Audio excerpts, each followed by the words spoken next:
بسم الله الرحمن الرحيم. السلام عليكم ورحمة الله وبركاته. بسم الله الرحمن الرحيم. الحمد لله رب العالمين، وأفضل الصلاة وأتم التسليم على سيد المرسلين محمد المبعوث رحمة للعالمين، وعلى آله وصحبه أجمعين، وعلى من اتبعهم بإحسان إلى يوم الدين. Başımızın tecrübe olan ustadla, yüzleri nurli, dilleri doğalı olayan hazredeli, yürekleri nuru iman bilen coşayan, yalfıllayan, kıymetli, erzişli yiğit dostlarım. Huday Tebarek ve Teala hemmenizin etyen taat ibadatlarınızı dergahına kaldıryan ellerinizi, din dünyanız için etyen hayır dualarınızı Huday Tebarek ve Teala barinizden kabul etsin. Huday Tebarek ve Teala can sağlığı, yurt parahatçılığı, emniyeti, nığmat bolçuluğu başımızdan ayırmasın inşallah. Yalancı yeri del adam uğuklasın. Mahtumul işan nağat avadın aytiye, yaş dostla. Yalancı yeri del adam uğuklasın. Kim kulak bir dinlep sözüm haklasın. Mahtumul nesihat kıl saklasın. Täze gelen erler köne sarayı diye mahtumul işan. Yalancı yerdel adam uğuklasın. Bir dünya adamın gaflette uğuklamalı caydedir ha, yaş dostlu, cavan musulman doğullu. Bir yalancı dünya adam yatmağına cayde, gaflette geçirmağına cayde, Hudaydan gafil olmaklık caydedir ha bir dünya. Yalancı yerdel adam uğuklasın. Nağat yaş oğlullu, nağat bizim zindigimiz bir hedef olup var ya. Nağat bir hedeflik üstüm çıkıp galip olup bar yaşamat. Täze ulup baryan oğlullun aslın hedefi näme? Ol muallimle debirli şikayet etdiye, öwünçe danışgah geçende oğlullun öwüne geçip bolmaýatdy. Inni şu rahnamayı okuyup ýören, inni ondan kiçenräkler aslın hiç diýenin ettirip bolan akşalara diýilýär. Nämiş adam gün bir hedef olup barýar? Yalancı yerdel adam uğuklasın. Kim kulak bir dinlep sözüm haklasın. Mahtum olu nesihat kıl saklasın, täze gelen erler köne saraya. Bir dünya köne sara diýilýär da bizden öňçe bigat adamla gelip geçipdirler. Bigat akıllı adamla, ziren adamla, işe ökde adamla, ilmi ökde adamla, mal ýüşürmäni iktisatdan adamla bizden öňçe gelip geçipdirler. Bir dünya garry dünya, bir dünya köne sara, mahtumulyn aýtýany. Bu köne sarada adam gaflette uğuklamana cayde. Allah rahmet etsin garry ustadymyz Sultan Medahun Tağsir Kuddise sirruh. Ola aýtýanmışdyk, be adam fakir, ulullugyňça adam garryp barýa diýen bolmaly. Adam bir gelişigi ütgäp barýa, ýüzüňi ütgäp barýa, adam ulullugyňça ululýany belletýär, emma bu dünýä ulullugyňça, garrydygyňça, ömür üstünden, ýyllar üstünden geçdigiňçe bir dünya yaşlanıp barya, avadallanıp barya. Şäherde çykanda nağat avadan benala, çeraganila.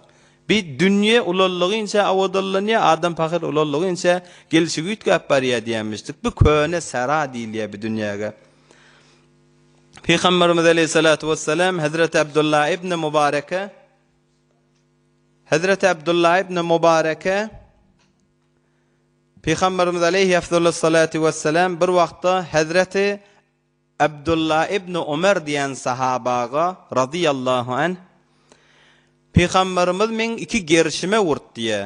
İki gerşime wuraqadany Hazreti Umar'ın oğlu Hazreti Abdullah'ın iki gerşine Resulullah aleyhisselam wurupdy. Kun fid dunya keanneke garib ew abiru sabil. Ey Abdullah, dünyede eyni bir ösek adam, garib adam ýaly bollany ýaşa, ýa-da bir ýolagçy, ýolda mihman bolýa, ýolda geçip barýan adam ýaly bolla ýaşa dünýede diýdi. Resulullah aleyhisselam iki gerşime şeýle mübarek elin wuraqadany kun fid dunya keanneke garib. Bir ösek adam bolýa, gurbetden bir gelen adam bolýa, şon ýaly bolla ýaşa, ýa-da bir ýolagçy bolýandyr, ýolda geçip barýa, durmaýa, eglenmeýe, beklenmeýe. Senne şon ýaly bolla dünýede ýaşa diýipdir. Bir dünýä adamyň durulýan jaýda, geçilýän jaýy. Hazreti Hasan-ı Basri Kuddise sirruh bir wagt bir cenaza bolupdyr, cenaza akbarypdyr Hazreti Hasan-ı Basri. Adamla da üýşüp duran bolmaly. Bir aýdypdyr, bir biçare defter amalymyň baglanny, bir ömür tamam molly, myň sogaby ýafylly, myňky inni amel tamam molly, baglandy bu adam diýakadan bir aýdypdyr. Hazreti Hasan Basri rahmetullahi aleyh bilýäňizmiň näme ýagdaýy bar? Ola aýdypdyrlar, hawa şuň bilýän zadyny bilýäs. Nämen şu öli nämen gadryny bilýär? Wagt bir şuwur forsat tapsa da, bir la ilahe illallah diýse da diýenler bir öl diýipdirler. O ýanykla. Hazreti Hasan Basri aýtdyr, ey adamlar, bizlere näme mollaşy diýipdir. Bir ölüli düşünýä diýipdir, ölü sellede bolmadyk biz diýipdir. Biz näme diýip düşünmeýäs, biz näme diýip gaflatdan oýanmaýas. Ölüliň diýen zadyny näme diýip diýirli aýtmaýar diýipdir.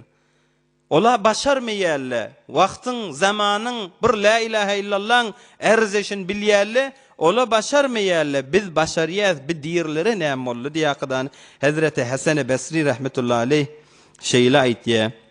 Ondan sonra musulman adam dünyada ýaşap ýören wagtynda namazyna, hatda namaza dehret kılan wagtynda musulman adam bir ýaş enerjisi doli bir daýaw oglan ýaly walakadan dehret kılmalylar. Şu dehret kılanda bir ýaltaçylyk, ay namaz okuýaýynmy, dehret kılaýynmy? Musulman adam dehret kılanna bir ýaş oglan ýaly, bir edermen, bir jawan daýaw oglan ýaly walakadan dehret kılmaly. Namaza duranna ýaşly adam ýaly, bir jaýly ýaşly adam bir gymylýança da bir zaman çekýär. Namazyň çakkan bu taýda ýaş oglan ýaly bolmaly. Bir ýaşly adam ýaly bolakadan jaýly namazyň erkanlaryny ýerine ýetirakadan namaz jaýly okuymaly. Dehret kılanna ýaş oglan bolmaly. Namaz okuyanna ýaşly adam ýaly eňilik galanna jaýly okuymaly.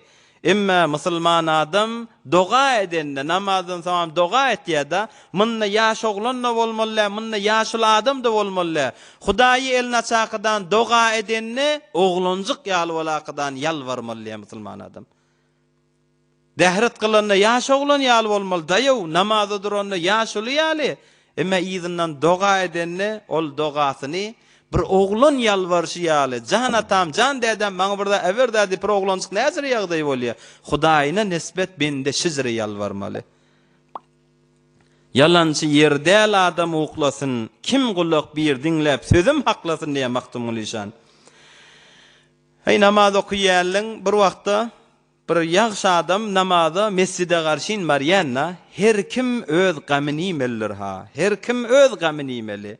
Her kim barjak ýeri öz gabry, öz girjek ýeri, öz ýeke özüň da sen. Sen şu gabra barangdan soňram, ay maňa oglum doga eder, atam doga eder, ýa dogollum doga eder, dostlum doga eder, dostluň doga eder. Berge işi begure hiç feres, kes ne yaret zepes, zepiş feres diýär Hazreti Sadi. Özüň sogabyň iwerden goýuňçadan. Kes ne yaret zepes. Sen ölüňden soňram, sen pes emergiňden soňram, hiç kim saňa sogap getirip ýörmer. Zepiş feres, öwden sogaplan iwerden goý. Sen öwüňden çykyp teýýar bolup dursun diýe. Hazreti Sadi aleyhi rahme. Her kim öz gamyny meli. Bir wagtda biri namaza mescide garşyn marýanna, aglapda şemat diýilýänler, ha ýaş oglalla bir namaza mescide garşyn marýa, ay bize de doga et, bize de dogada bolýypdyr da. Ol ýagşy adam, gawa adam mescide barýan wagtynda bir ewünden çykakydany, hey bize de doga et diýipdir, bize de dogada bolýypdyr. O pakir bakakydany dogana edernipdir, ýöne Hudaý Taala özüni ýerde diýäse näme diýenipdir. Dogana edern, özü näme diýe, özüne görünmeýe diýse näme diýenipdir. Her kimin öz gamyn özü iýmeli. Her kim öz gamyny özü iýmeli. Cennete garşynça aýakla biz äkitýän bolmaly. Hazreti Emr ibn Cemuh diýen sahaba varmış. Hazreti Emr ibn Cemuh. Ayaklarının iradi varmış Hazreti Emr'in. Yürüyenine ayaklarının muşkeli varmıştık. Salim ayakları yok. Resulullah aleyhisselam Bedir jengine gidilmeliyenine Hazreti Emr menne gidecek deyiptir. Oğullara ait bir işin yok atamı. Sen ayaklarında irat ba. Sen jenge yarap yörmersin deyiptir. Sen enemin yanına otur öyde deyiptir. Hazreti Emr Resulullah aleyhisselam'ın yanına gelipdir. Ya Resulullah men jenge gidecek bolýan, men oğullar men jenge iwerjek ya bolýarlar. Halk cennete garşyn ýörüp barýarlar. maňa öýde zenanaly bilen otursan, enemiň ýanyna otur diýip aýtýarlar. Ya Rasulullah diýip Hazreti Emir jeňe gitjek bolup Rasulullah aleyhisselam'ın ýanyna gelýär. Rasulullah aleyhisselam aýdypdyr, Hudaý Taala taňa jihady farz etmedi. Sen aýaklaň müşkeli wa, sen aýaklaň irady wa, jihad boynuňa farz, sen gitmäniň bilen günäkär diýipdir. Ya Rasulullah, sen mına aýtmamyny maňa oglullamay diýipdi. Ya Rasulullah, halk cennete var ýa-ki men näzir öýde zenanaly bilen oturaýyn diýipdir. Sen aýtmasana ya Rasulullah. Rasulullah aleyhisselam oğullarına aýtdyr, "Alla temna'uh, evne geçmäň" diýipdir. Muň ihlasy bitin, muň evne geçmäň diýipdir. Şayet Hudaý Taala muňa şahadet nesip edip bir şehitlik magamlyga ýetjek bolsun diýipdir. Evne geçmäň diýipdir. Hazreti Emir Bedir jeňe öýtýär, oğlu bilen bile ikiz şehit düşýärler. Aýagy ýok diýär, aýagynyň irady wa diýär. Emma şoň aýaklar cennete garşyn men gitmesem, men öýde näzir zenanaly bilen oturaýyn diýipdi. İratly aýagymyň cennete garşyn ekidipdi, şahadete garşyn ekidipdi. Biziň aýagymyz salim, emma biz ýagşy ýeri götermese, irat biziň aýagymyzda barmy, Hazreti Emriň aýagy müşkellimi? Biziň aýagymyzda mescide garşyn gadam ardyp bilmeýär, kelas Qur'ana garşyn gadam ardyp bilmeýär, ýagşy ýerlere garşyn gadam ardyp bilmeýär. Ay jan nosum, ýür gideýli bir kelas wa, ýür wagz wa, nasihat wa. Bir ýagşy zat ba, ýür jymga ba, jemaat ba, ýür gideýli. Ay bumat, ay bumat. Hemişe bahanalava da, emma bir beyhude zadyň ýerine gitmeli bolsa aýakla salim ha. 2 saat, 3 saat din many ýörtük gezmeli bolsa aýakla salim ha. Emma ýagşy ýeri gitmeli bolanyna aýakla ismeýe. Hazreti Emriň aýagynyň müşkeli barmy-ki, ýa biziň aýaklamyz müşkelli bolmaly-ki? Näzire bolýar, gawum meclisine oturulýar, mescide sygylmany oturulmaly, näme densirim? Bir näçe oglançykly bilen oturmaly. Dert dämişi. Musulmançylygymyzyň güni näme düşüpdir? Be her hal Rasulullah aleyhissalatu vesselam kun fid dunya keannaka garib. Illetiniň hemmesi dünýäni gyzgyn tutulýar. Dünýäni gyzgyn tutmagyn, işin gör, bikar yatmagyn, mahtum ol, unutmagyn, gidejeksen diýip Mahtumul Işan eline kalam alıp kağız alakadan düzüpdir. Mahtumul Işan zaman geçipdir üstünden. Dünýäni gyzgyn tutma, gitjeksen diýipdir Mahtumul Işan. Gidenne yeni näçe nesilli täzelenip barýar Mahtumul Işanyň üstünden döwürli zamanla geçipdir. Dünýäni gyzgyn tutmaklyk bir illetlerinden biri bolupdyr, ýaş dostlar. Ölmezmen diýip düşmesin göňlüň bu guman içre. Ey Mahtumul Işan nagat awodan aýtýar. Mahtumul Işanyň özünden aýdakydan şu gurrun faqat şoň öz ders bolsun diýsek de boljakşy. Ölmezmen diýip düşmesin göňlüň bu guman içre. Ýüregiňe da bir guman, bu hyýala da düşämesin. Ay men ölüp ýörmerin diýip bizden öň şekile gitdi. Bizden öň şekile gitdi. Han atazyklamyz, han kakallamazy, han ejelemiz. Han bizden öňçäki ýaşullamaz, görüňde keýfet diýetdiň ýüzi gözi bir nurly adamla, hani nirde? Ölmezmen diýip düşmesin göňlüň bu guman içre, umry ýokdur etibar, ötewçi zaman içre, ajal goýmuş ok gözün bu kirşo keman içre, bende armany ýokdur, can merse iman içre diýe Mahtumul Işan. Ajal wa eýni ok kirşin çek akadan hedef alypdy. Yalňyş da gitmeýär, bir hedef alýanda sen yalňyş gitýär, tiriň bir boş gitýär, tiriň bir yalňyşa düşýär. Emma bu azalliýan kirşin çekipdi, hiç yalňyş da gelmeýärdi. Haçan geldi sen ömrüň dolly, ahirete garşyn gitmeli. Musulman adam dünýede pes ýaşap ýöke, ini musafir adam ýaly bolmaly. Bir hikmet kepleň bir we men istewa yawmahu fa huwa maghbun. Şunu aýtýan aýdyp duran özüm de eşitip duran jemaat hemmemiz özümüz bir hesaba salaýlyň. Hazrat Ömer aýtýanmışdyk. Hasibu anfusakum qabla an tuhasabu. Bir kıyamatda Hudaýyň terezesine minip hesaba girmäkäňiz bir özüňiz hesaba çekin diýenmişdik. Hazrat Ömer radıyallahu anh. Ey men ömrüm 30'a bardy, 40'a bardym men. Bir özüň hesap et, sogaplan känmi, günän känmi, namazyň kän okyp dursyňmy, namazyň kän kaza bolup durmy, aradalyň näzire, Hudaýyň haky näzire, bendeliň haky näzire, bir otur özüň hesap et. Adam özüň bir sebok sengin etmeli, bir terezik salmala. Men istewa yawmahu fa huwa maghbun. İki güni musawi bolýan adam, şunumuz bilen düýnimiz deň bolsa, musawi bolsa, şol adam ziyan çeken adam diýilýär. Ey nagat mıň içinde ders var. İki wuna musawi bolsa, yani şunumuz düýünden fark etmese, şol adam ziyan çeken adam diýil ýa. Şu heftemiz öňki heftemizden fark etmendir. Şu ýylymyz geçen ýylymyzdan fark etmendir. Hudaýy birazcık musulmançylygyny, sogabyny artdyrjak bolmaly, ahiret gamy bolmaly. Ýyl we ýyl, hefte gün saat Allah'a ýakynlap barýan men. Ya eyyuhel insan inneke kadihun ila rabbike kedha. Ey insan, sen Hudaýyňa garşy gelýändirsiň diýe Hudaý Taala. Hefte Hudaýa barmamyz ýakynlap gelýär. Men näzire şi hesabym näzire bolup barýar. İki wuna musawi bolýan adam ziyan çekýän bolsa, şu ýylymyz öten ýylymyzdan hiç fark etmesek, bu adam naga ziyan çekýän adam bolmaly? Şu ýylymyz 10 ýyl mundan öňçe edişitdim, häzirde namaz ýok, dehret ýok. Şymally şo gezip ýörsiň da, ne namaz bar, ne dehret bar. Bir näzire bolmaly? İki wuna gurrun etdirler, 1 ýyl bilen 10 ýyl la. 10 ýyl sen zamanyň geçipdir. 10 ýyl ber garyryňa tegine girelle wagt bir la ilahe illallah aýtsak diýip birçe lezzetini tapyp bilmän hasretini dulla. Sen başyň secde barmandyr häzir. Bu adam naga ziyankar adam bolmaly. İki wuni gurrun etdirler, iki win deň bolsa ziyan çekdi diýip. Şu ýylyň 10 ýyl bilen häzir de deň bolupdyr. Ýyzy gitse öwede gitmeýe. Bu adam naga ziyan çekýän adam bolmaly. Vettekullezî emeddekum bima ta'lemun ya Hudaý Taala. Ey bendele, gorkun diye Hudaý Taala. Gorkun. Size kän nigmatlar berendir ya Hudaý Taala. Şu bilýän zatlaryňyz bardyr. Hemmemiz bilýäs. Allah bize näme nigmat beripdir. Janyň sag, şu bir nigmat dämi? Gözüň görýär, iliň diýeniň etýär, aýaň diýeniň etýär, diliň diýeniň etýär. Hemme zat sen ihtiýarynda goýupdyr. Zinana beripdir. Eser veripdir sana, öý veripdir, maşin veripdir, motor veripdir. Hudaý Taala çağıjyklary veripdir sana. Şygat nigmatlary men sana berdim diýe Hudaý Taala. Wattaqu. Gork şol Allahdan şygat nigmatlary nämek sarf etýäň. Maňlaýyň ýeriň sen maňlaýy ýere degirip Hudaýyň beraberinde çokunup secde gidip bilmeýän bolsaň, nämek bir nigmatly istifada bolmaly. Nigmatyň gadryny bilmek gerekdir. Ýaş dosta, nigmatyň gadryny haýsy nigmat bolsun, şo nigmatyň gadryny bilinmese Hudaý Taala şonu alýada. Haýsy nigmat bolasyna? Nigmatyň gadry bilinmese Hudaý Taala kofrane nimet edilse şol zady elinden alýada. Bir wagt Beni Israilde bir zinany barmyşdyk. Oglany bagyşlan, oglany hafalapdyr, harapkary edipdir.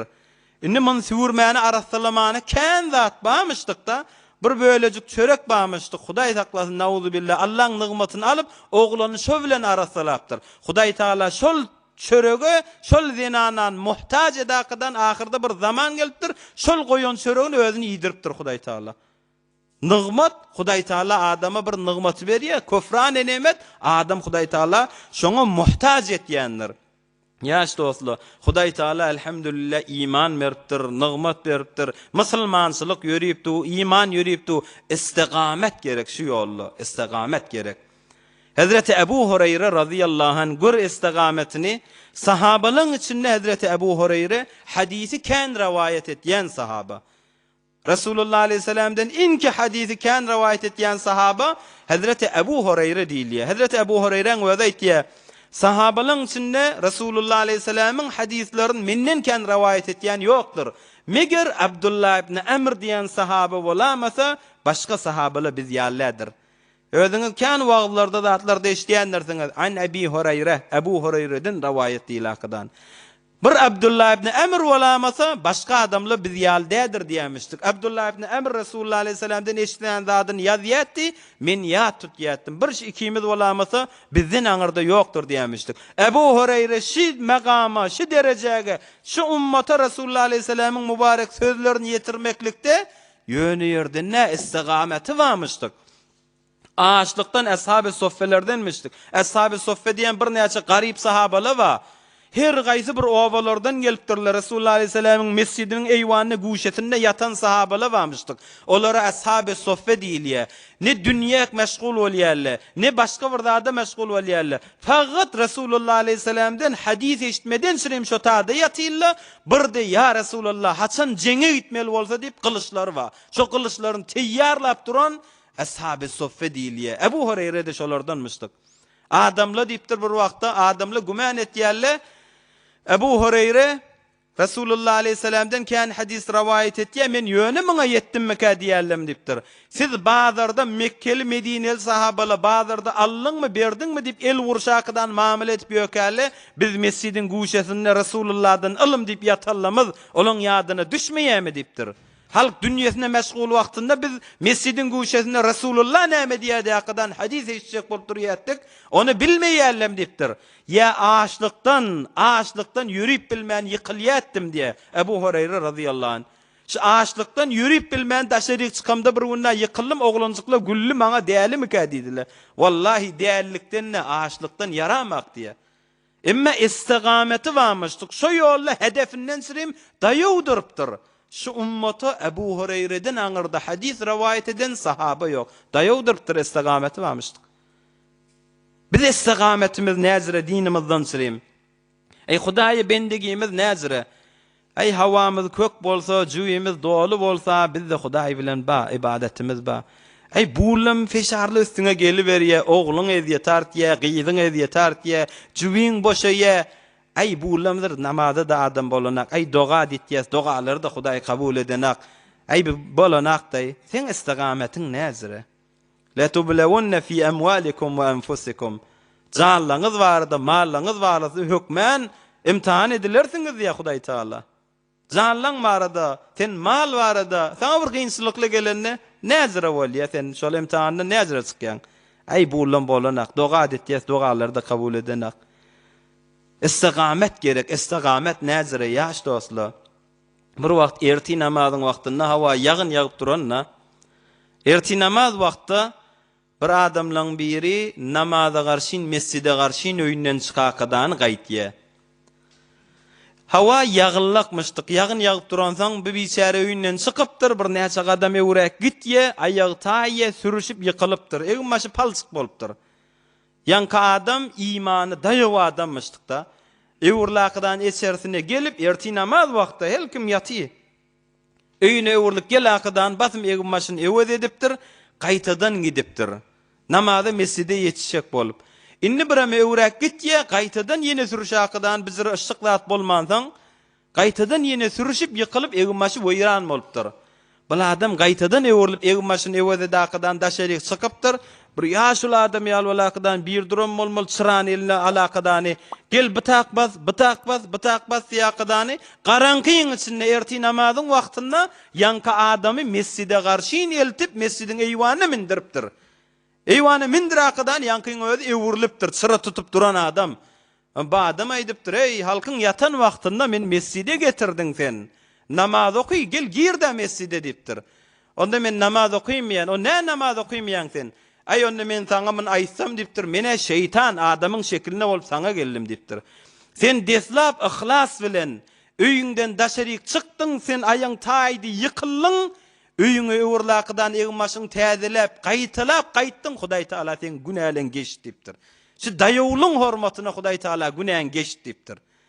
Gaýtadan ýene ýykyldyň, öwrlakdan gelip egmaş ewed edip inni uradyň, Hudaý Taala sen eçeriň günäsini geçdi, zenany çağıçylan günälerini geçdi dipdir. Inni üslenji gedekde sen aýaň taýyp ýykylasatdyň, onu Hudaý Taala şu edeni işin hormatyny şu tamam owan günäsini geçse gitdi. Onu etdirmer niýakydan getirdim dipdir. Onu etdirmer niýakydan getirdim. Istigamet gerek.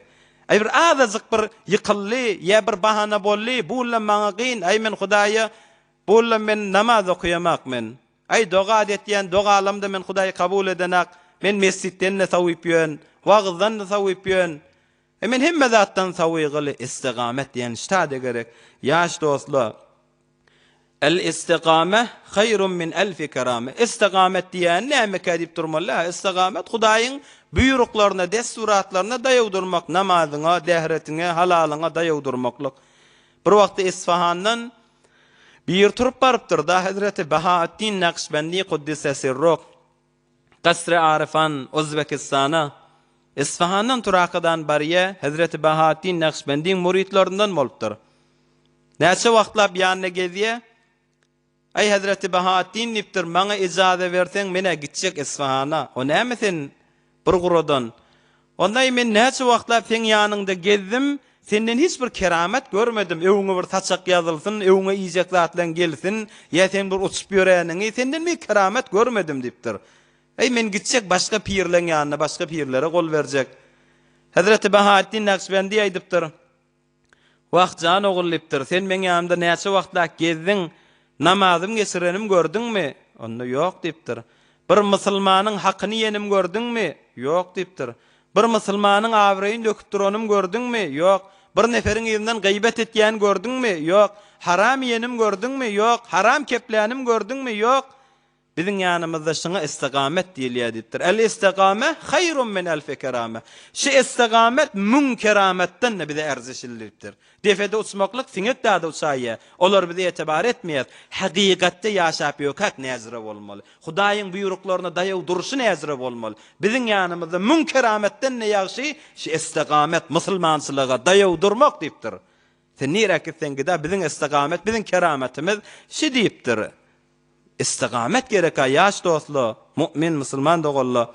Bir wagtda biri muňa çyn bir etiqat de gerek. Ay men şu etýän Hudaýa men dar günümde de Hudaýa bende, ýagşy günümde de men Hudaýa bende diýip bir çyn ýürekden bir iman gerek Hudaýa.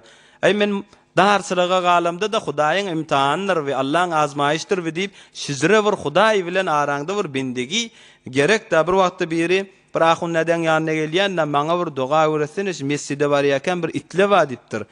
Şi men hemişe barýan öwümden dofulýa gelýär, men gorkýan, maňa bir şoň dogasy ýokmy diýipdir. Ey bir de sen şota barýan wagtyňda şu dogany okuýaga diýip bir zat öwredip göberýär. Bu adam ýolda gelýän wagtynda şona okuýan bolmaly. Eňilaqydan aýasynda daşlardan doldurýan bolmaly. Ha bir daşla näme diýipdir? Ay şu dogan bir wagt okuýsam, doga ýaýmasa bir daşla bilen şörüňe şeriýalýan itlere. Ol han ýürekdäki bir Hudaýa anan, ol han ýürekdäki istigamet, han Hudaý barada bir ihlas. Musulman adam her ýagdaýda Hudaýyň dinine istigamet gerekdir ýaş dostlar. Emma ikinji mowzu ýaş oglanlar. Min qaw hawasymyz jem bolsun. Täze öýlenýän oglanlar, öýlenip dursaň, wagt geçipdir, oglan uşakly bolup dursaň, hemmämize bir gerek görüňler. Aglap oturarlar da mutahil. Kan bir dert adam qadimda ustadymyz Abduljabbbar ağa tagzir etdi. Qadimda ady tutulmaýatdy diýdi.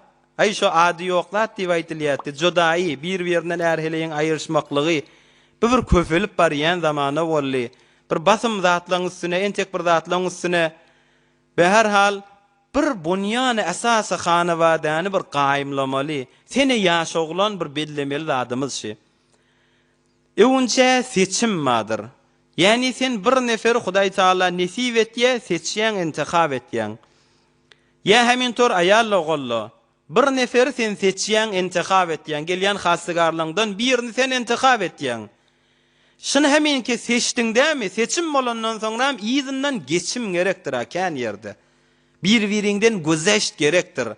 Aýallygyny şeýle, zinana da şeýle, ýaş oglan geçim zindegide aňratyr bolar, bäratyr bolar, gürrüňle bolar, narahatyla bolar, bäsle bolar, uruşla bolar. Köneliň aýtýan zady er heleýin uruşy ýaz günüň ýagyşdy ýa-da köneli. Er heleýin arasyndaky uruşlaýny ýaz günüň ýagyşy ýaly. Erti bilen görýän uruşýan sen.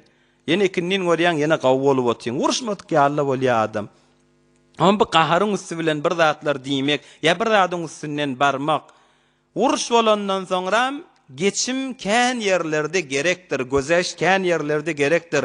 Befagat sen geçeriň dewamy edip halkyň öýde bizi zatlardan gawy, ýa-da men öýümde başyzat, halkda gününi gezip ýör, munna hiç wagtda diýip ýörmäýli. Her kim zinanasy ba bolsa adamsynyň başynda bir zatla badyr. Her bir zinanaňda adamsy ba bolsa şu başynda badyr.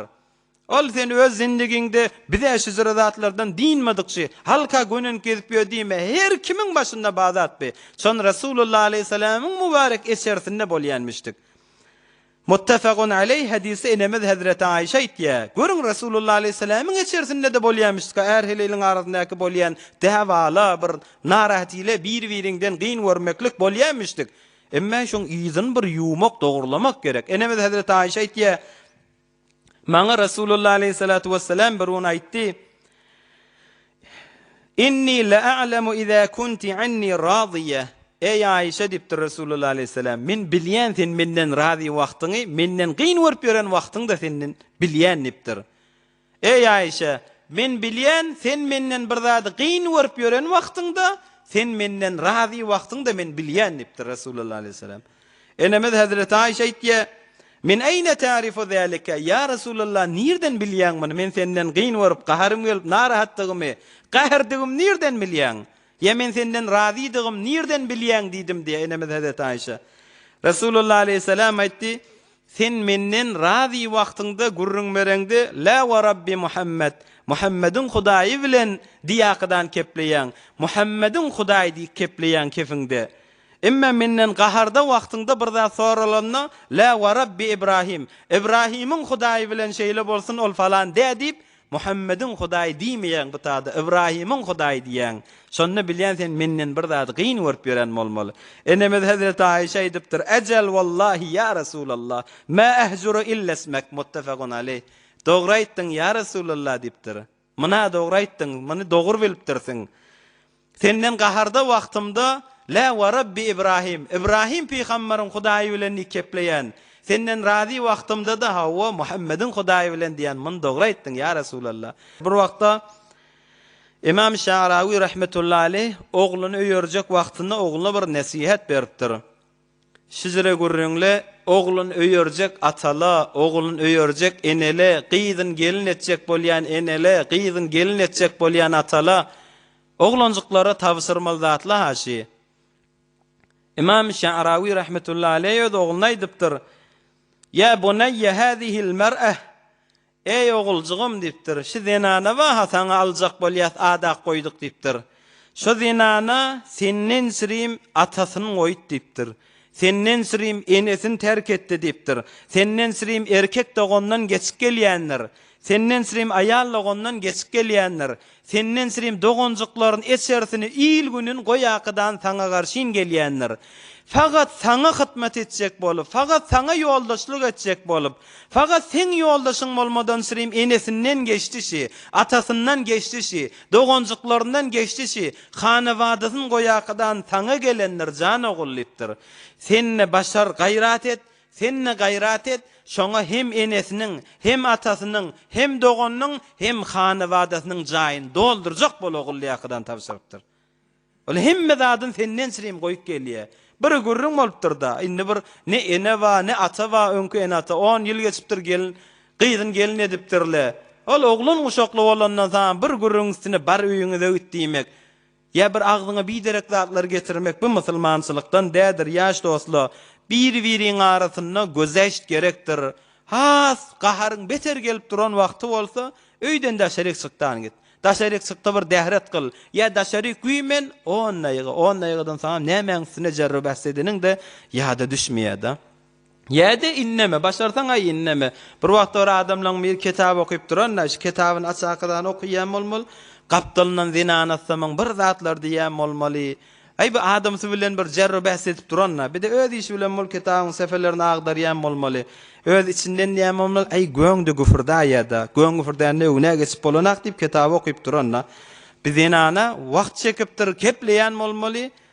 Bir hem kitabyny okypdy, göňde güfürde ýa-da diýip, ýanky zinana bir pers suduran bolmaly, alaqadan muňsyna guýup göberipdir da.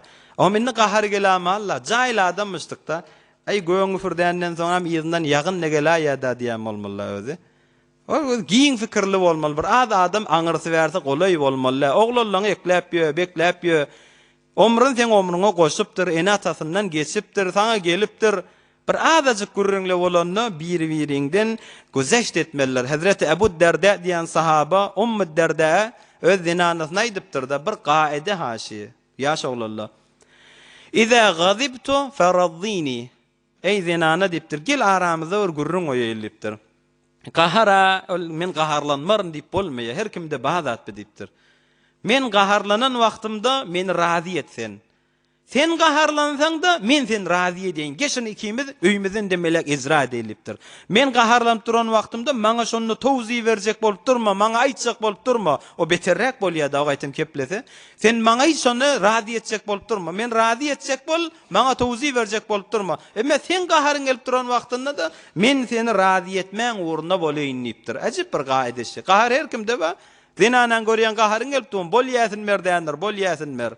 İz doğrulan ya onday soňra nämeňsine uruşanyň da ma'lum bolmaýar. Ya ýaş dostlar, hanawada bir ulukon nigmatdyr. Hudaý Taala bir ulukon nemet edakydan berýär. Ýanymyzdäki guşyla ba. Şumal bir ulukon bir zat her kimiň ýanyna da ba zat tabi. Hanawadamyzy, eçerimizi zerer berýän zat etmeýliň şonu. Resulullah aleyhisselam aýtýar: "Wa li ahlika aleyka haqqa." Ählin üçin, hanawadan üçin, zinana oglançyklaň üçin sen boýnuňa bir hak bardyr ha. Bir hanawadan bilen bir meşgul bolmaly, hanawadan bilen gülüşmeli, hanawadan bilen oturuşmaly. Ýöne bir benden gyzyny alyp oglançyklar sen ýöne innemen gezmek ýok, bu sen boýnuňa hakly wa diýipdir Resulullah aleyhisselam. O näme? Sen eşeriň bilen muhabbetleşmeli, gülüşmeli, oturuşmaly, bir-biriň bilen bir gurrun etmeli. Ýöne sen gülüňde eliňdäki guşy bar. Şunu gözleýän bir zatlar gözäkidan gülüp tuň zinana oglançyklaň bilen işiň ýok. Gurrun etýän daşarda sen gurrun etýänleň bolýar da eserikde gelýän şu guşy ýekseri şu guşy bilen gurrun edip tuň onu goýdyňmy, onu aldyňmy, onu falanmy zinana oglançyklaň bilen işiň ýok. Gülkiňi şu guşy bilen, sen gurruňy şu guşy bilen öýden çykyp gidende madam şu guşy ýanyňdan gitmeli. Käde hanawadan da gitmeli bir daşaryk. Hemişe şu guşy bilen molmaklyk ya ýataňda şu guşyny gözläp ahyrda da şu bilen uklak galmaklyk ýok. Wa li ahlika aleyka haqqa diýär Resulullah aleyhisselam. Ýanymyzdäki guşyla hanawadamyzy zerer berýän bolmasyn. Oglanlaň biri aýtýar, "Many bir halety tenziýony gülmeden sürem" aýtýar. Emma wagyýet jamy emruziň derdişi. Bir guşym diýe harap boldy diýe bir saat ýalla, şonu öýde serim tanydym diýär da. Bir guşym harap boldy, şunu alyp başarmadym, bir tawfik ejbari bolýar. Guşym harap bolup bir kenarda galy bir sagat ýaly, şonu eserim bilen tanış boldum diýär da. Ýani şu hemme zady şuňa hulasa etmeklik bir musulmançylykdan dädir ýaş dostlar. Bir wagtda biri Hazreti Mevlana şekaýany getirýär da. Pasban kadimda bir gorogşy serwaz da. Hiyaballarda aýlanyp ýören nägije bir adam aňyrdan bir arawan sürüp gelýän bolmaly. Gijaň ýarna bir arawan sürüp gelýär. Muň öwün tutýar, sen näme getirýän? Ay men şu bir aşgallar zatlary getirýän diýär ol adam.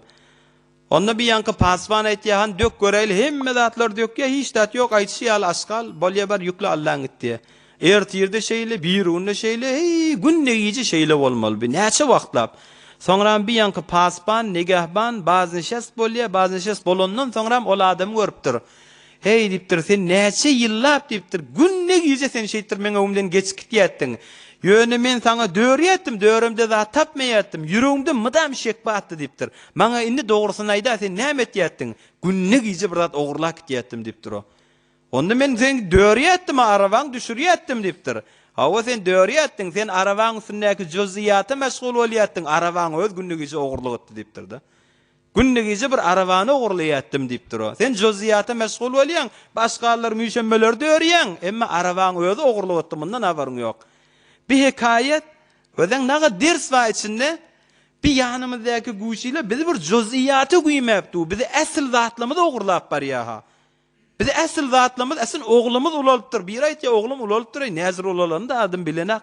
Biz hedefden çykyp barýar. Hemme adamyz şoňa hulasa etmäýliň. Eserik gelýän hamuş etden goý. Eserik gelenden soňra eseriň da bir haqqy bardyr. Bir juzziýata, bir bolar bolmaz zatlary güýmen akydany. Bir kadimde da bir dogon molýatdy. Ay muhabbetleşip oturýatdy. Inni bir ayet bolýa üýşýärli, toy bolýa üýşýärli. Bilezi otylla aýallagan bir-birini görenak, erkek dogan aýallagan bir-birini görenak. Näçe wagt soňra üýşýärli bile otylla. O görýän o guşede öz güýmemdi, bu görýän bu guşede öz güýmemdi. Bilezi otylla ýene bilede da. Fakat cesimleri bile, emma fikirler başka ýerde gezipýär. Han muhabbetleşmek, han bir-birini gawwermek.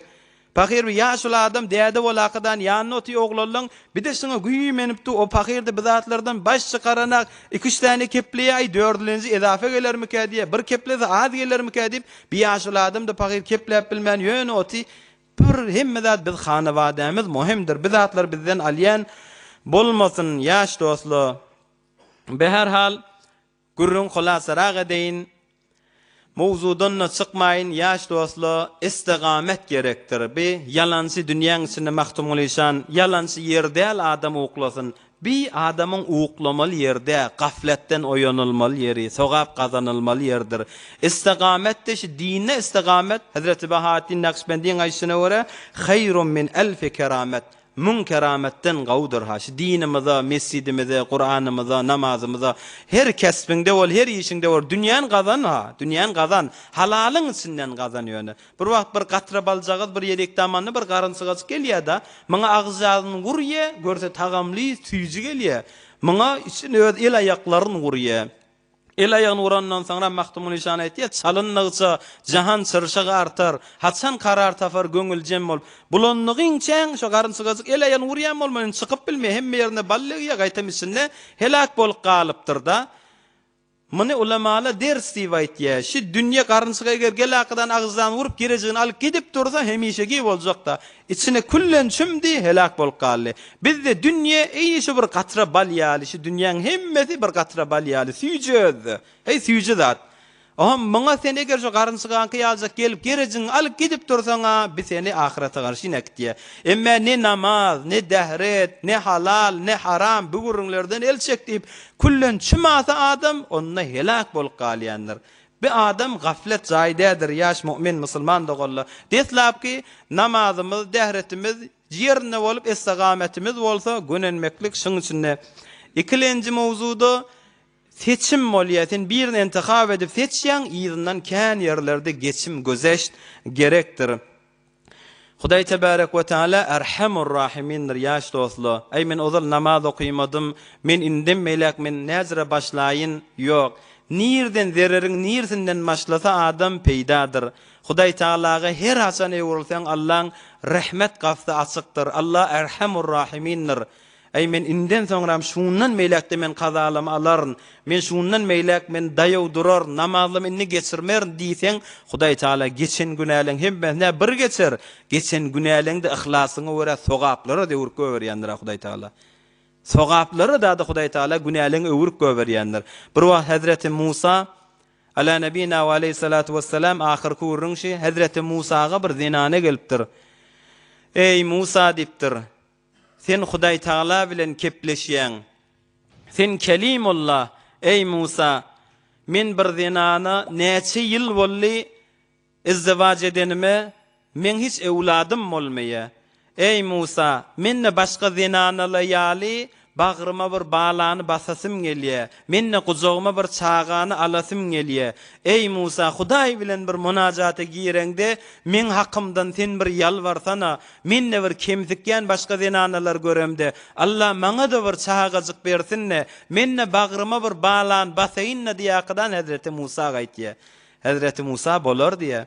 Hudaý Taala bilen Tur dagyna gidip munajat eden Hazreti Musa, Hudaýa ol biçare zinane geldi, ewlat barasynda maňa bir Hudaý oguljuk bersin diýip maňa ýalwardy Hudaýa diýen Hazreti Musaga Hudaý Taala aýdypdyr. Ey Musa, men ol zinanany aqim ýazdym diýipdir. Ol zinany aqim, ýani oň oglan bolmaýa edip goýdum diýipdir Hudaý Taala. Ol zinanyň oglan bolmaýa diýipdir. Hazreti Musa narahat bolupdyr, men biz enanaga näzire men eşdireýin diýip. Hazreti Musa näçe wagt geçenden soňra ol zinanany görüpdir, eline bir oglanjyk alaqadan Hazreti Musa'nın öwünden geçip barýan bolmaly. Hazreti Musa aňalypdyr, Hudaýa men biz enanak çağı diýakdan dilemde, muňa sen aqim diýdin. Indi bir çağasy ba Hudaýa bir näzire boldy diýipdir. Hudaý Taala aýdypdyr, ey Musa, ol zinanaga men aqim diýdim, oň çağasy bolmaýa diýdim. Imme bizinanaň bir ihlasy watdy diýipdir. Bizinana mydam men aqim diýemde, bir dilinne şewatdy ya Rahim diýetdi diýipdir. Men maňa aqim diýetdim. Bu madam gıýgyrýatda asmana garşyn parlandyra qadany ya Rahim, ya Rahim, ya Rahim, ey rahimli Hudaý, ey rahimli Hudaý, ey rahimli Hudaý diýip madam maňa ýalvarýatdy.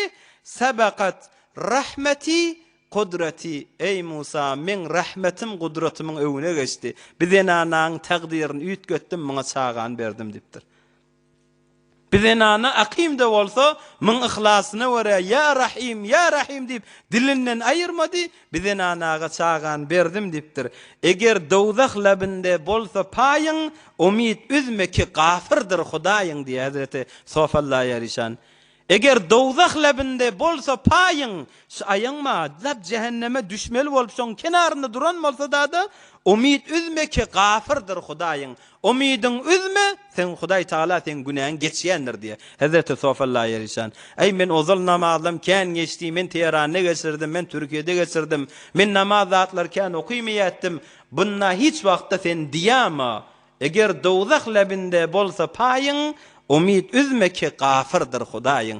Hudaý tebarek we taala aýdan eşdenlerden kabul etsin inşallah. Hudaý tebarek we taala bu mescidi mübarek etsin. Cemaat içinden dolu bolsun. Tamam mescitlimizin içinde cemaat dolu bolsun.